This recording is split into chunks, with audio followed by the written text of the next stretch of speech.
संघत जी प्यार से कहना। धन निरंकार जी। सात संग दासी एक समागम गीत बोलने जा रही, आशा हो परवान करना।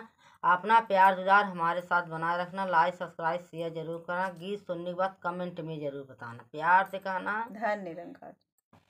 इहाँ कोई गम नहीं सब ही बेगम्बा, इहाँ कोई गम नहीं सब ही बेगम्बा।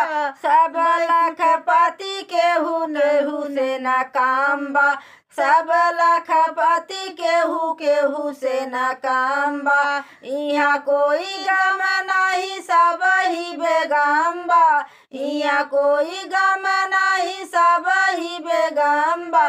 सब लखपति केहू केहू से न कामबा, सब लखपति केहू केहू से न कामबा। बेगमपुर के मिली गईले हम महाराजा, बेगमपुर के मिली गईले हम महाराजा। देले पूरी ताजगी बना के रखे ताजा, देले पूरी ताजगी बना के रखे ताज। मन में गंभीरता मनवा नरम्बा, मन में गंभीरता मनवा नरम्बा। यहाँ कोई गम नहीं सब ही बेगम्बा, यहाँ कोई गम नहीं सब ही बेगम्बा। सब लखपति केहू केहू से न कामबा।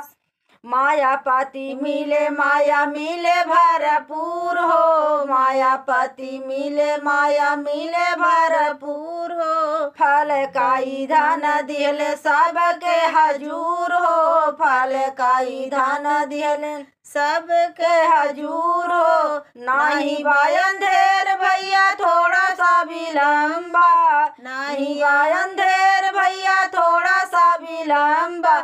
इहाँ कोई गम नहीं सब ही बेगम्बा, इहाँ कोई गम नहीं सब ही बेगम्बा। सब लखपति केहू केहू से न कामबा। इहाँ रोज होली बा रोज बा दिवाली, इहाँ रोज होली बा रोज बा दिवाली। आरती का हरदम सजल रहे थाली, आरती का हरदम सजल रहे थाली। प्यारी सतसंग लगे प्यारा ई समागम बा, प्यारी सतसंग लगे प्यारा ई समागम बा। इहाँ कोई गम नहीं सब ही बेगम्बा, इहाँ कोई गम नहीं सब ही बेगम्बा। कहे हर देवा के बिगड़ी बनाइला, कहे हर देवा के बिगड़ी बनाइला।